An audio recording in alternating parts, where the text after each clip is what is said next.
Evening, everyone. It is Evening. Tuesday, October 14th, 2014, and we are here to play some Conflicted on Prepper Chicks After Dark tonight. What is Conflicted, you ask? It's a deck of 52 cards with different survival scenarios on each card that you get to throw out to maybe your relatives, maybe your spouse, maybe some people in your prepper group, just to pick their mind, rattle their brains, get them to thinking, and see if you can come up together with a plan. So joining us here tonight, we have a full house. Evening, folks out there. Tried and true back with us. Jade Mom with the prep. How are you doing tonight? Good, thanks. How are you guys? We're doing great. Doing good. Susan, the Deer Farmer's wife, is here with us again tonight. Hello, hello. And the creator of the game, JD. It's great to be here. Hey, everybody. And our special guest tonight. You heard him if you were with me this morning. Lots and lots of great information. Loved having conversation with this man. Has written some of the most thought-provoking post-apocalyptic books out there. If you've read 1 Second After, you know who I'm talking about. If you have read his newest book, which is Day of Wrath, you know who I'm talking about. So, here with me, let me get to introduce him once more, Dr. William Fortson. Good evening. Pleasure to be with you. Awesome to have you back again tonight. We're a little more fast-paced tonight than we were this morning. Well, looking forward to it. Hopefully I don't lose my voice again. I thought you were choking this morning. I did too. You're better. You're breaking down in tears over something. It was just so great to have you on the show. I won't go there, I promise. Did you get your decks by chance today? No, it didn't come in. Oh. I'll figure it out as it goes along. Okay, we got confirmation you got them. So check them out when you get a chance. So, it's a deck. We have JD, are you still with us? It sounded like we lost someone. No, I'm here. Okay. Why don't you explain to everybody what you have going on with the new decks coming up? You may explain what he's coming up or what the game is? What the game is and whose deck is newest out and what all you got going on. All right. So Conflicted is a simple game that presents survival dilemmas, hard choices that will measure your survival philosophy. And some of the questions are easy, some are kind of hard. It really depends on who you're playing with because they put you in a difficult position. And the idea is to just open a discussion with whoever you're playing with to see what everybody thinks. So we have 4 decks out right now. The latest being the deck based on the books by A. American, the Survivalist series. And that deck basically gives you little snapshots of what's happening in the book with the characters and asks you a simple question: what would you do if you were in that situation? So my apologies, Doctor, that you didn't receive the decks. I got a confirmation that they were delivered, but we'll check the address maybe after the show. We sent you a few samples for tonight. I apologize. Oh no, don't know what happened. No problem. Please, I prefer Bill rather than Doc. Makes me sound too official. So. Sounds good, Bill. Did you send it UPS or United States Postal Service? The United States Postal Service. That explains it. Yeah, I should have done FedEx or something. No, it's not. It'll arrive tomorrow after the flooding subsides here. Oh, you got the rain we had yesterday. Yeah, I just this morning purchased a Jeep Wrangler as my winter car. If I'd been driving my regular car, I would have been washed down Montreat Road. It was really bad here this evening. Oh, well, stay safe. And you guys ready to play? Yeah, ready to play. All right. Yeah. I'm going to pull a card here. And this is from the second deck. And I need my reading glasses. But, no, I'm just kidding. Here's your question. When forming a survival group, what structure of organization is best, in your opinion? Having one leader with people under that person at various levels, or having the entire group share leadership and responsibilities, and why? So let's, JD, why don't you go first? Wow.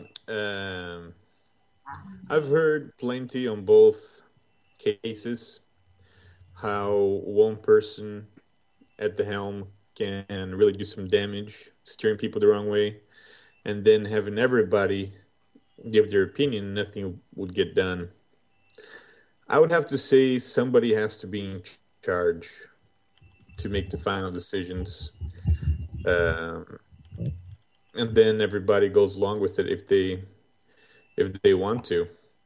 Okay. It's kind of hard, it's sort of like we have right now in our government, but it doesn't seem to work. I was going to say, wouldn't that set you up for a dictatorship? Well, if everybody has arms, that would be a little difficult. Just shoot him. Yeah. But I think at the end of the day, somebody has to be in charge. But I would put people in charge of different tasks. Somebody would have to take care of food, security, and other areas. So everybody would be mainly responsible. But there has to be somebody that makes, the decisions, or, that nobody wants to do. Okay. Would I want to be that person? No. But gotcha. Jane, Mom with Prep, what would you want? How would you set up your survival group? Well, I think I'd want to say that I'd like to see how organic it was to how the group kind of made their way. Because I think some groups work really well when it's a collection. Some groups need a leader. It just depends on who's in it. Do you think that would depend on their religious background? Not quite sure, because I think there can always be a jerk that kind of messes that up too. But I think ultimately, like JD, for me, I think I'd want to have, there's the one person that's the, I don't want to necessarily say tiebreaker, but somebody who is ultimately going to be the one to make a decision when a decision can't be made. Okay. All right. So we got 2 for 1 so far. Bill, what do you think? If you were forming your own survival group, which kind would you like? I'm sorry, but the first thought that comes to mind is the scene from Monty Python and the Holy Grail when King Arthur comes across the commune. I think I'll be in your group. If upon the dynamics of who's involved in the group, who might be trained in leadership, I would lean towards a leader, but that would have to be on the consensus of the group. Maybe a Myers-Briggs being administered to everybody before they join the group would be interesting. I'm an FNLT. Yes, yes. When difficult decisions have to be made quickly, you're going to have to look for good leadership. And that means sometimes having to make decisions very quickly. So I would like to see a good leader, but as the gentleman mentioned, as long as everybody's armed, that prevents dictatorship. Yeah, that would concern me. What would you do if you had too many alphas? Would you handle it differently? That would depend upon then who would be cooking dinner that night for them and what was put in the food. You're always going to have that problem with any group. I mean, it's one of the reasons why I don't get involved in politics. I used to be heavily involved in politics. Again, it depends upon the dynamics of who you have involved in your group. And that has to be some very careful selections beforehand to avoid problems later. Yeah. Because once you decided, it's over with. Yes. Susan, what do you think? Wow. I think, yeah. Anyway, sorry. I think we were just talking about this last night, actually. I think that there needs to be somebody that is more or less held accountable for some of the things. You know what I mean? I would hope you could do things as a group and not have to have a specific leader, if at all possible. But at the end of the day, I mean, not everybody's going to be the strong one. So I think a leader would probably, somebody would rise to the occasion, whether you'd want them to or not. So But instead of voting someone, you would wait for the natural leader to step forward? Yeah, I would personally, just because, I mean, everybody has strengths and skills, and I'm a true Aries. I'm a bull in a china shop. I mean, you guys know that. But at the same time, I know I would not make the best leader with that type of stuff. I'm strong with that stuff, but let somebody else do it. See, I'm kind of thinking of Star Wars and where the council is sitting around. Or does that make Yoda the leader? Yeah, because, I mean, they still listen to him, so, So it's kind of like a wait and see what happens kind of scenario. Yes, very much so. Okay. I mean, I just think it's better that way. I don't like the person that shows up going, okay, I'm going to be in charge and you guys are going to do what I want you to do, because that person's going to end up on the dinner plate for someone at some point in time, Okay.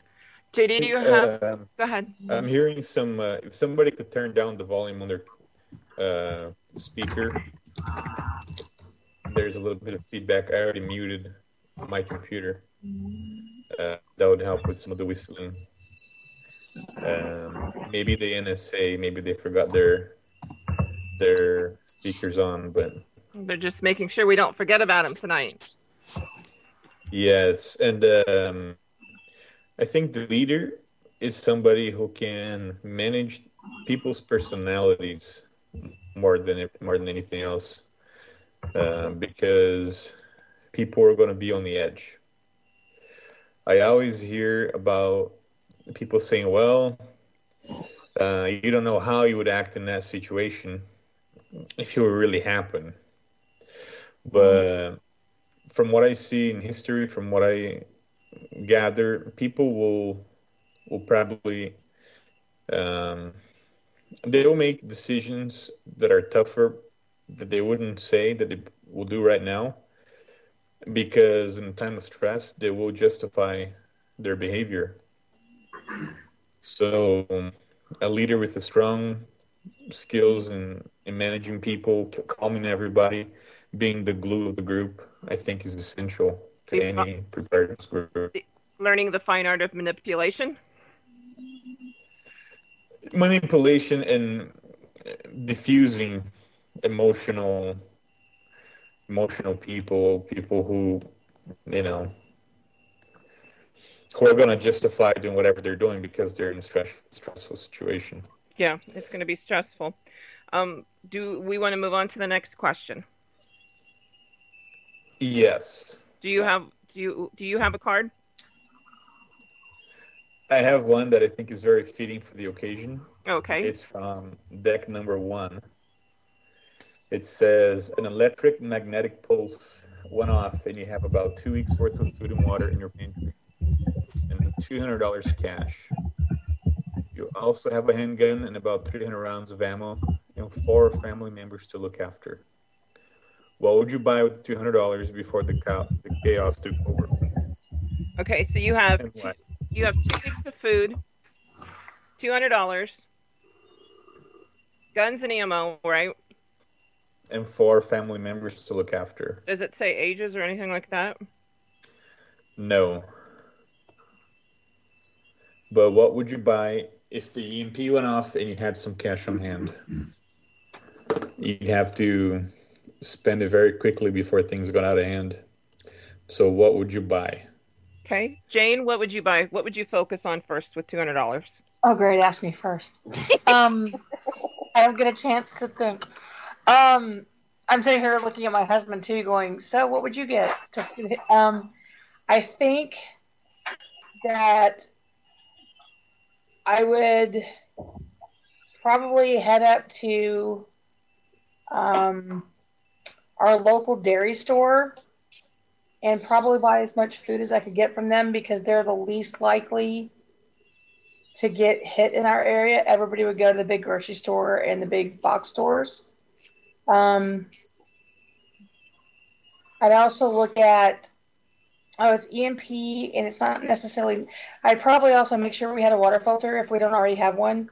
We do, so that seems weird to say. And whatever meds that I could get from wherever I could get them from. Okay. All right. Susan, Because go ahead. We didn't talk about having other things other than just 2 weeks worth of food. So if I don't already have access to the med kit, I would probably be working on that as well. Okay. Susan, what do you think? What's your first focus? Go to the Amish store because it doesn't matter if an EMP hit it or not. True. So, I mean, we're going to have everything still available at that point in time. I mean, that's one of the lucky things about where we live. Probably, you said only 2 weeks worth of food? Yeah. Oh boy. Probably water. Always get some more medical supplies. But like the canned, not even canned stuff, but like, because we have tons of that. But the staple stuff, the stuff you can't grow, you can't make, you can't produce. So Fox in the chat room said he wants $200 worth of toilet paper. And it sounds like he's going to barter it off. So one roll might be $50. You could end up with a lot more. Oh, boy. Bill, what do you think? $200. You've got 2 weeks of food, a gun and ammo, and 4 family members to take care of. And an EMP, which is your favorite thing, just goes off. It's not really my favorite thing, but it's one of my 2 worst nightmares. Maslow's hierarchy of needs. First thing, secured water supply, either water filtration or bleach. Second, whatever medications might be needed by the family or could be used as trade items later. High priority on that. Rather than food, I would be thinking about items that I could perhaps barter or trade later when scarcity is setting in different areas. But the top priority would be secured water supply. The 2-week food supply could be stretched out to 4 to 6 weeks.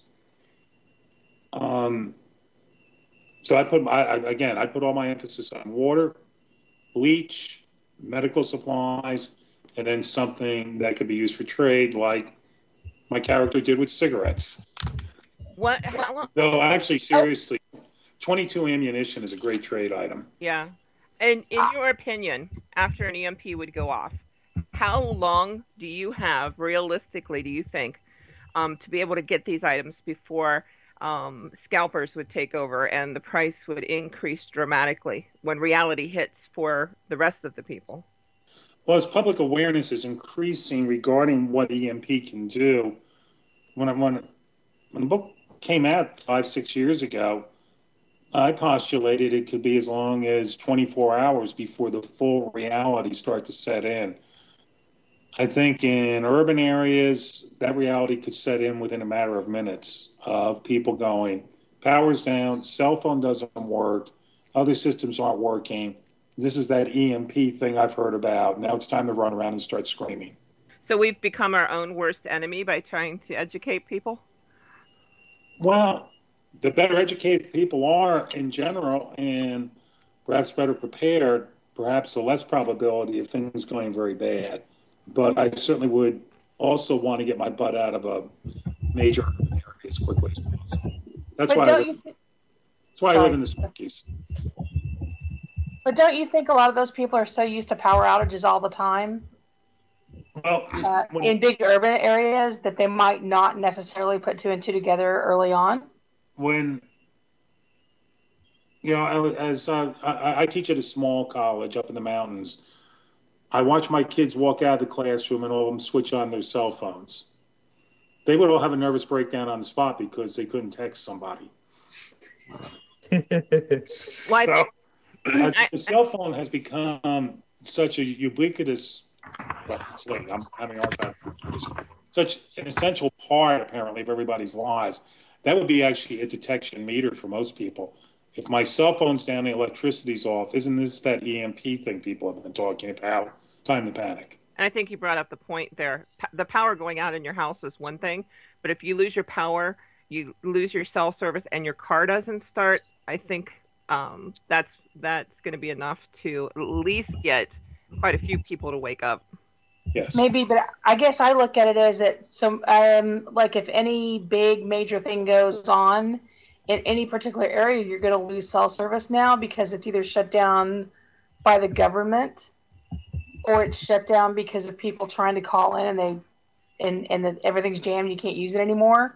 I know texting is still easier, but I just kind of think that at least everybody that I know, I don't know that they would jump to that conclusion first. Well, I don't know, because I worked for a major cell phone company when 9/11 happened. And I remember literally, like, for the first half an hour that everything happened, our system crashed because of all the phone calls. But honestly, for like 4 hours, there was nothing. I mean, it was dead silent. People were not calling in asking why their phones weren't working. Nothing. It was crazy quiet. So I think if something like that would happen, I think people would freak out at, you know what I mean, the same time frame, just a little bit. And when Bill, you said 24 hours and even shorter now, I was surprised at that. I figured it would take a little bit longer. I think it depends where you live. It's really location based. Here in California, where I'm at, I guarantee you people would sit on their butts and say, okay, it's probably going to come back anytime now. Yeah, anytime now, because they have the ability of sticking their head in the sand and just waiting. I'd say maybe 3 days. Maybe it's wishful thinking, but where I am here,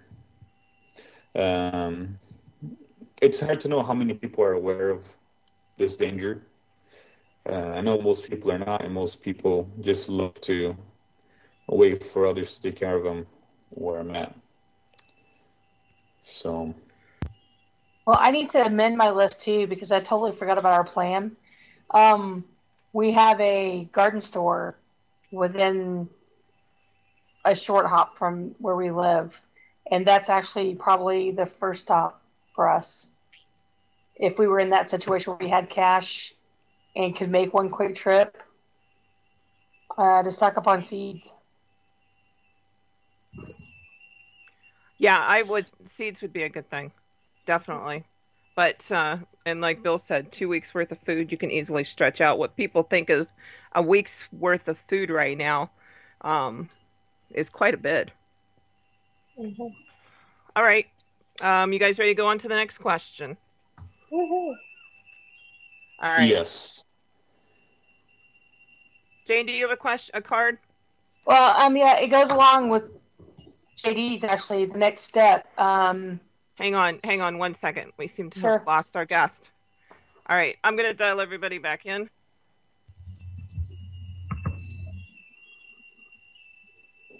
We lost our guest.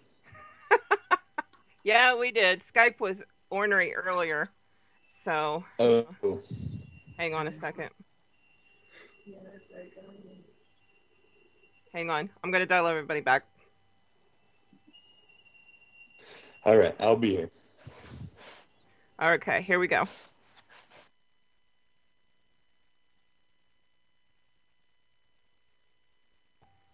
All right, we got everybody? Hi, did I drop signal? That's okay. Skype was acting up earlier, so it's not you. It's they. Don't worry that Skype is acting. Yeah, they have a fetish messing with us. Okay, Jane, you had a question? Well, okay, this is like a kind of like a next step of JD's or an alternative. You didn't listen and didn't prepare. All hell broke loose, and you don't have enough ammo, food, or water. There is chaos on the streets and open looting is going on. No one who you turn to as far as friends and family could take you and your family in.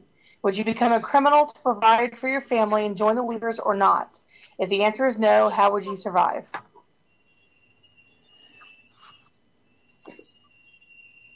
One more time. Do I need to read it again? Just, yeah, quick overview. Please. Okay. Basically, you didn't prep. You've got nothing. All hell breaks loose, and nobody's going to take you in. You've got no family or friends who will. So are you going to go out and join the looters, or are you going to do something different? Okay. Bill, do you want to tackle this one first? Yeah, that's a major moral choice, and it's why I wrote the book, and it's why I'm a prepper. I'd rather go to hell than be a looter. But that's an easy answer to give when, let's add another component into it. I'm looking at my daughter who's starving to death. Then that becomes one hell of a moral question. That's true. That's always our what do we call it, Lori? Our the twist that we always do with everything, Bill. Oh. We always answer the questions, and then Lori will throw in, what about your kids? Yes. So that's always the thing that changes everybody's Curveball. outlook. Yeah. So if you were alone, it wouldn't be such a dilemma. I mean, and does the term loot change definition depending on what's going on? I think it does. I think at least for me, it does, because there's looting when you expect civilization to go back the way it's supposed to be. To me, that's just the same thing as stealing. When you don't expect it to go back, and there's no one, I don't want to say that it's okay to take, even if they're not looking, but I think in that kind of situation, when there's no one there to claim anymore, then it's foraging. So if you came up upon an empty house, you would have... I certainly hope that I would never harm. I think if it was honestly empty, I would have no problem foraging the house. Okay. I think I would hope I would never ever harm somebody in doing that, other than defending myself if I was attacked somehow. But I think looting in the pre event idea is foraging in post. Okay. Bill, did you have anything to add to what your train of thought there? It's the toughest moral question we face as preppers.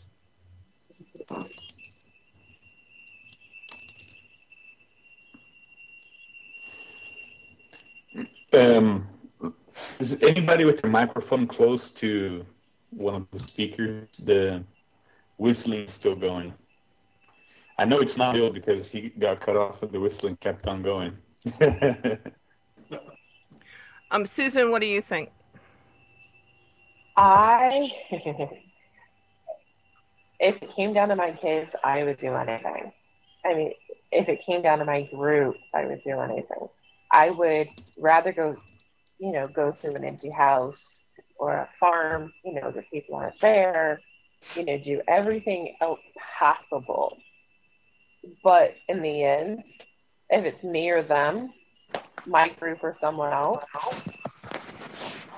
I know what I would do. That sounds horrible, but that's kind of how it is, I guess. I would try to talk to them and do, I'm not going to just go up to somebody and go, boom, you're gone. I want your stuff. But, try to figure out ways or, bartering what you do have. I mean, you can always have something on your person that they might need or want or something. Okay. But I would go to every other place first, JD, what do you think? Would you? You got to make sure you have some type of skill that you can use to barter for the things that you need. Something that if you're destitute of everything, that you could still use to trade for the things you need. And maybe I'm not saying, go study medicine or something, but hey, if you're a good salesman, that's a skill. If you're good at talking to people, and that's a skill that you can bring everybody together, maybe get everybody trading. Because the reason why people are so afraid of the world just stopping on its tracks is because most of us don't know how to provide all the things that we use. I don't know what makes the light bulb go off here at my house and give me light and give me some light. I know it's electricity, but I don't know how it's created when it comes down to actually making it work. So I rely on somebody else's skill to give me this service that I use, but I provide something else to society, and I get a medium of exchange, which is money. So as long as you have something valuable to trade, you're going to be okay. And Okay. I think I'm going to give you a curveball. Speaking of trading, and you're talking about skills, you have to feed your family. You've got small children, and you don't have any supplies because you did not prep. Would you go so far as bartering the oldest profession in the book to get food for your family? I don't think people can afford me. That's not what I heard. I would do. I think a lot of things would be needed. For example, somebody will gather everybody and get them trading. I think that's so vital. Because if you can't find the things that you need via trade, you're going to go and loot people. When you see your daughter starving, a lot of people are going to justify and say, hey, I'm not a robber, but I have to do what I have to do for my daughter. And then that person becomes a robber. Well, let me ask all you guys this. If you're with your child and you're hiking in the woods, the downgrade situation has occurred, whatever, EMP or whatever disaster happened, and you're bugging out and you're hiking in the woods, foraging for whatever, and you come upon a house that the occupants have left, obviously, and they're not coming back. Would you consider it looting that house for supplies at that time? Bill, what do you think? If it's been abandoned, no. But let me go back to your earlier question about the world's oldest profession. Talk to any of the GIs going into war-ravaged Europe in World War II, and how many good Christian German girls were selling themselves on the street for a couple packs of cigarettes to trade to try and feed their family at the end of World War II, or those particularly who were trapped inside the Soviet zone and what had to be done in order to survive. Again, very, very tough moral questions we as Americans have not faced on our soil before. Right. Do you have data on that, since you do have a very strong background there? On what they did? I mean, any statistics on it? Well, the vast majority of women trapped in the East German zone at the end of World War II were raped. Many of them learned to survive by going along with it in the hope of getting some rations that they could feed their family. I've talked to many GIs who said it was tough moral questions on their part at times. Our GIs did not behave as the Soviet troops did, but I have a very good Christian friend in his 90s who was with the 1st Infantry, and he said it was a pathetic sight to see, and troubled him. He never used a woman that way. He just gave his rations away.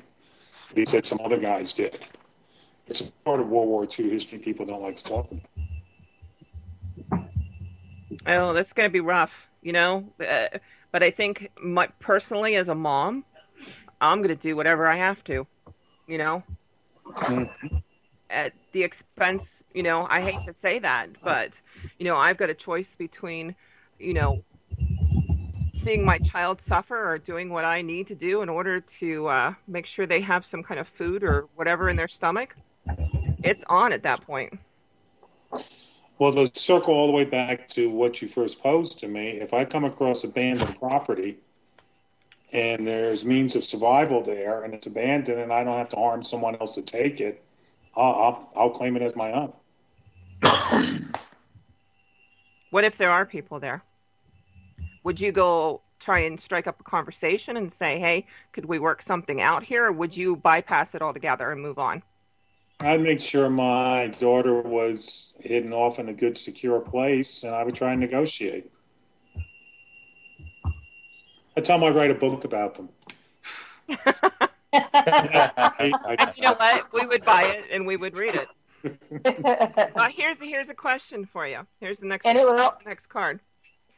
A gang ransacks your place, and their leader wants to take one immediate family member with them in order to avoid retaliation from you.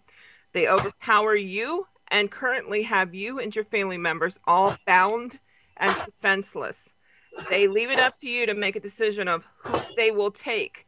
Once they are gone, there are no guarantees that you'll ever see them again. Who would you send with them? My ex-wife.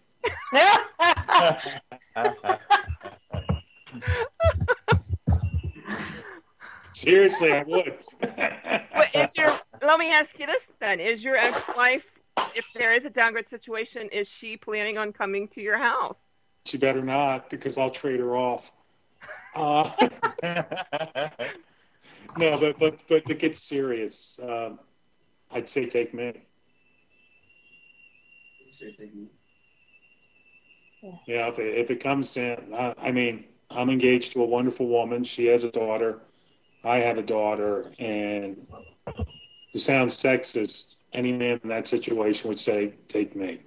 Yeah, I would probably send my husband too. First, I know he can take care of himself. And I would have a hard time not splitting up the adults and sending, even a young teenager.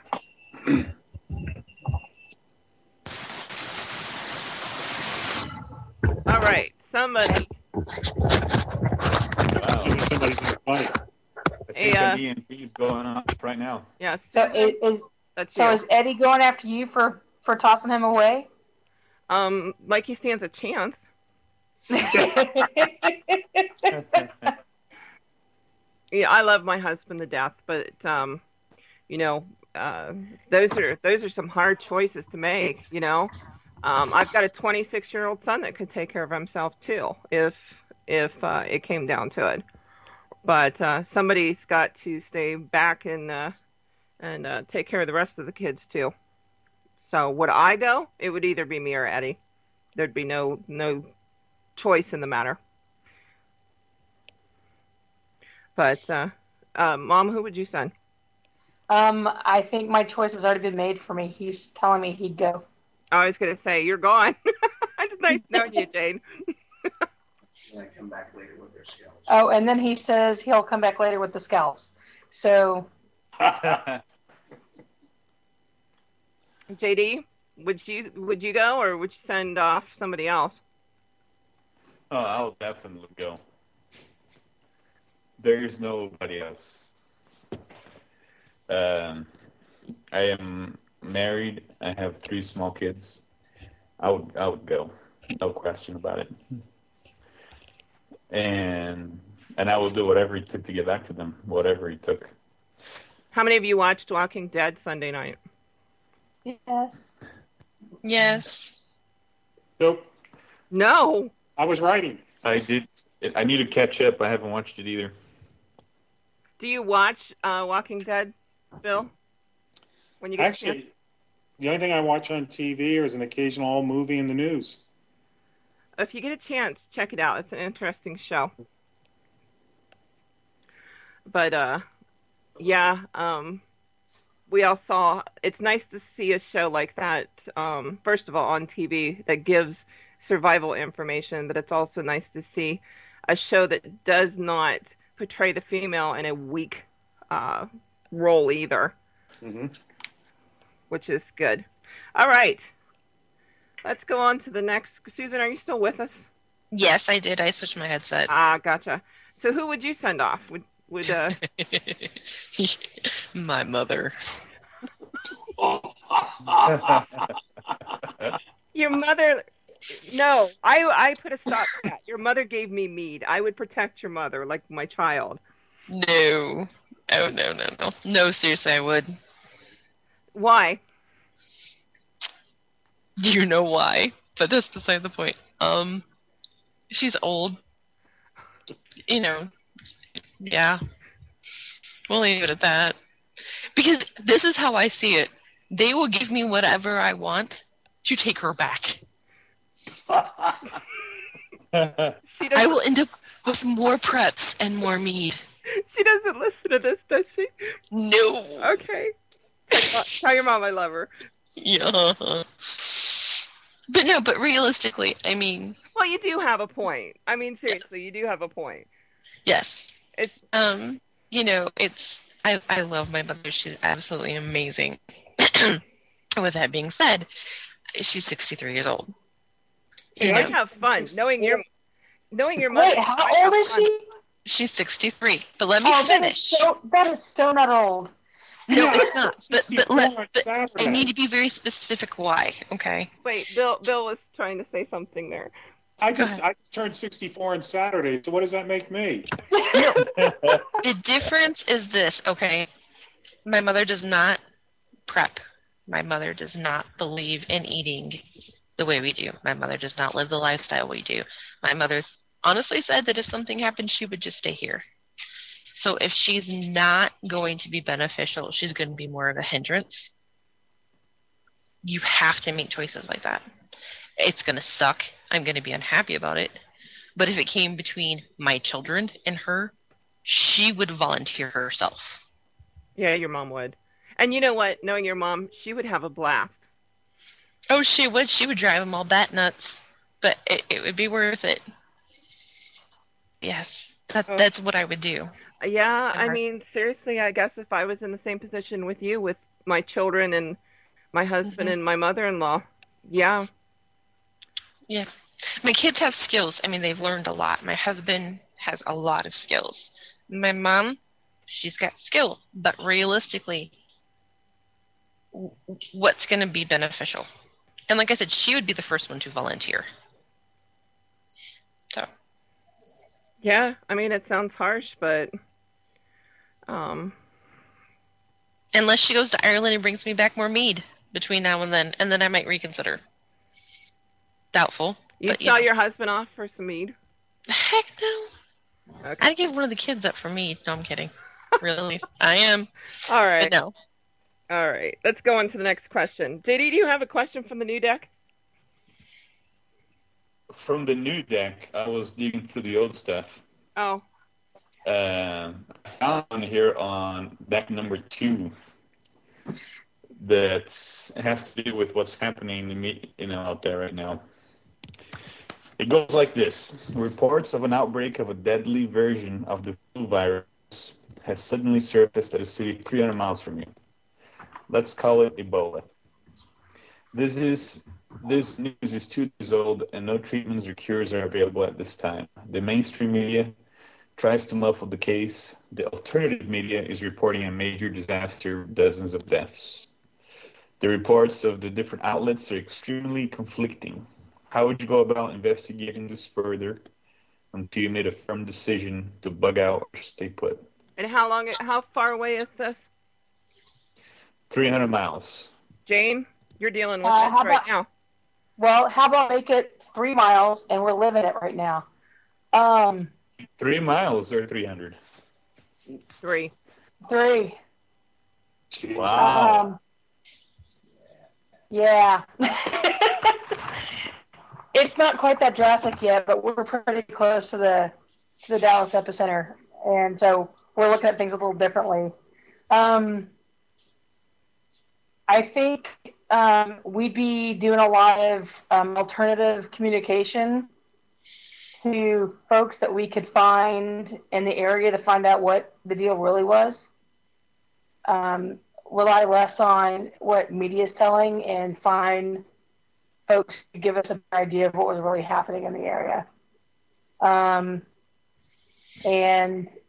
that would give us more of an idea of what we would really need to do than just kind of assuming that everybody's not telling the truth or telling the truth. We were actually talking about that a little earlier today when we were watching the news about how we can't trust anything we're being told because enough has been said wrong that now we don't know what the truth is and what's not. So it would definitely have to be alternative communications to find out what local folks are saying to make a better assessment of what we need to do. Okay. Yeah, you're not in a situation I would want to be in right now. That's for sure. Bill, what would you do? I'm already doing it. Robin and I live 3 miles apart. That's my fiance. She built a home very much thinking as a prepper.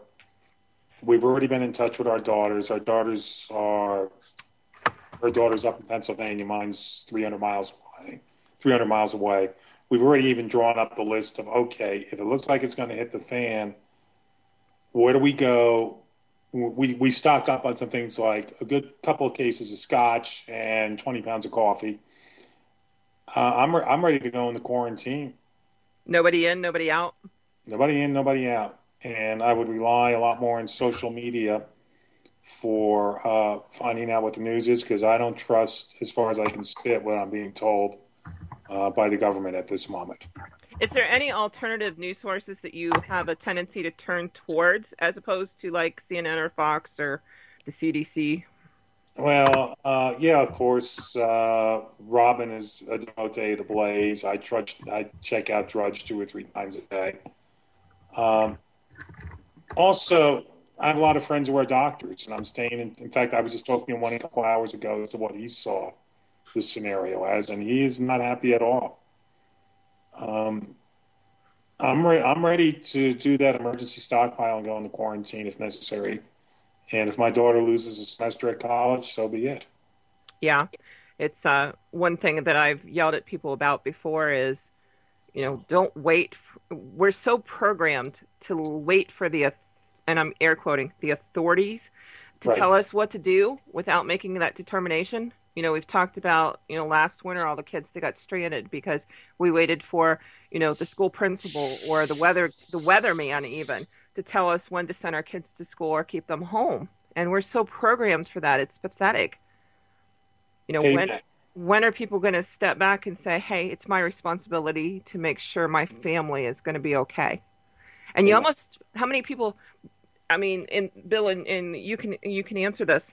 How many people do you think are going to feel guilty for breaking that and being a rebel and doing what they think is right? They won't feel guilty if they're surviving. But what's it going to take to get them over that hump?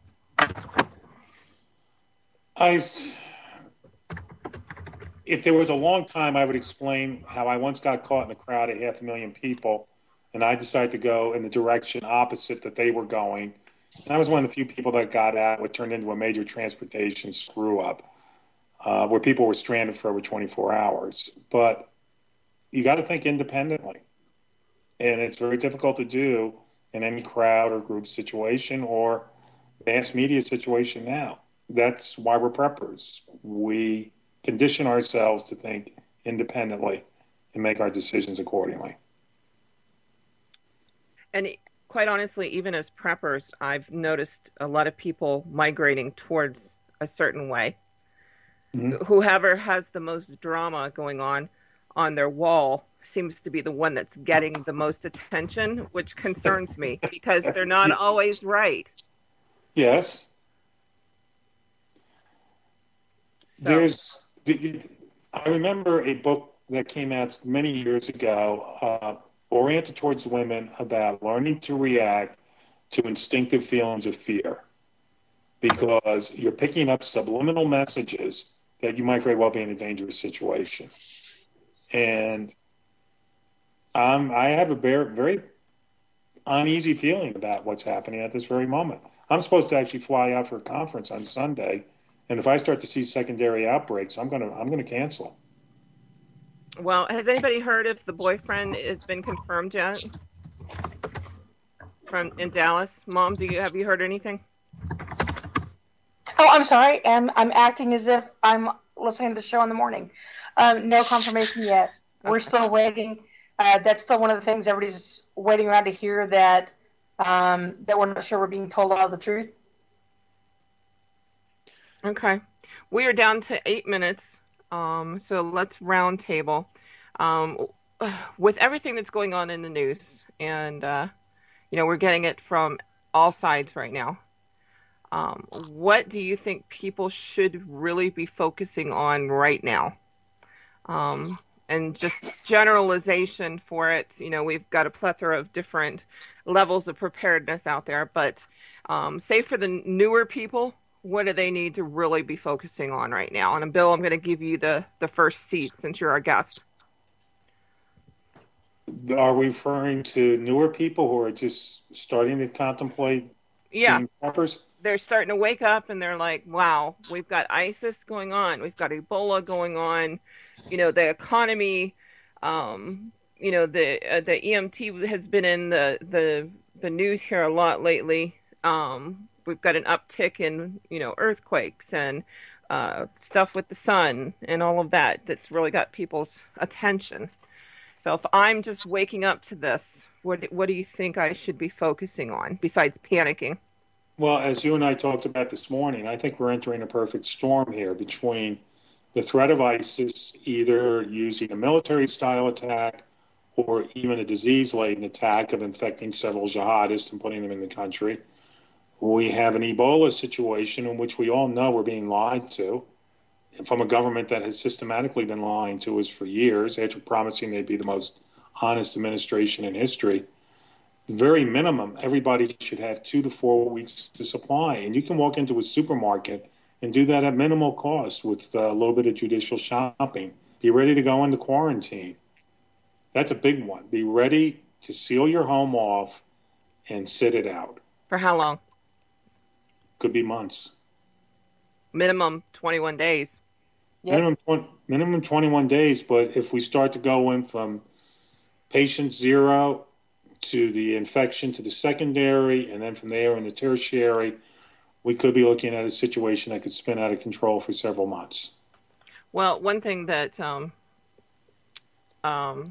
people don't think about is if for some reason we have to go into quarantine for any length of time, let's say it is 21 days, a lot of people are under the false reality that once that quarantine is lifted, that their life is going to go back to normal. No.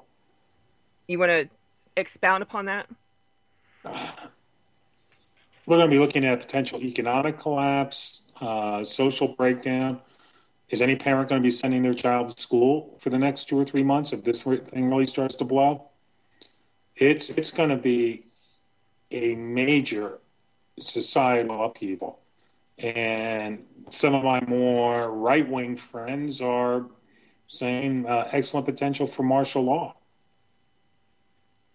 I've heard that too. But we're seeing it in Sierra Leone right now with the collapse of their economy because, you can't go 21 days without ordering from McDonald's and expect McDonald's to be there when they get back. Exactly. So people are going to lose their jobs. Grocery stores are going to be without food. So if this goes to that extent, you guys out there listening need to be ready for it. How many people working for UPS, FedEx, whatever, who come into contact with hundreds of people a day will be showing up for work? Think about it. And then our just-in-time delivery system, which our whole economy is based upon, starts to unravel. Boy, this is cheerful, isn't it? Let's leave on a positive note. So, Bill, what do you have going on in the future? Well, I just found out this afternoon my publisher is all approved on book 2 and 1 second after, so I'm launching into writing book 3 starting next month. Wow. My agent asked me, do you want to do a book on Ebola? And I said, hell no. I had enough of a rough time writing Day of Wrath. I want to fulfill my promise to my daughter. My next book is going to be called Happy Bunny Goes to Town. Happy Bunny goes. That's for kids, right? Yes. I want to write a happy children's book for a I was change. gonna say, and then it doesn't get shot or anything. And he's all wind up in the stew because his ex-wife came back and put the bunny in the stew. All right. Well, that's exciting about the new books because we absolutely. I mean, you know, 1 Second After is like one of the go-to books that a lot of people start with. Well, I was gonna say it changed our family's life. So, yeah, it's that book. Yeah, definitely. Thank you. JD, you need to make him a deck so we can play and say, what would we do? What would John do? That would be awesome. What would Bill do? 1 Second After was one of the books that inspired me to come up with Conflicted. So I really appreciate it. I was reading your book and a few others that I realized, man, I don't know what I would do in this situation. I don't know what my friends would do. I gotta bring everybody together on the same page. So that's how the idea was born. My compliments that you created that because I like the way you raise moral questions. And we have to address these moral questions before, not while we're in the middle of a crisis. Amen. Yep. So my compliments on what you've done. And those were the easy questions tonight. Thank you. Appreciate it. We can take it out. We've only got about a minute, and I always screw up the ending. So I always get cut off mid-sentence. So you've got 2 books coming out. And Days of Wrath, you guys get it, read it, open your eyes up to the possibilities that are out there, the very real possibilities that are out there. It's what couple hour read, 4 hour read maybe. I think it took me. It's a novella. It's a short work. Yeah, definitely something that needs to be read and contemplated. That's for sure. JD, you have, we're going to run out of time here. We will see you guys in 7 days. Bill, thank you so much for today. It's been a pleasure being with you today. Thank you very much. You are welcome to come back at any time whatsoever. Please. You are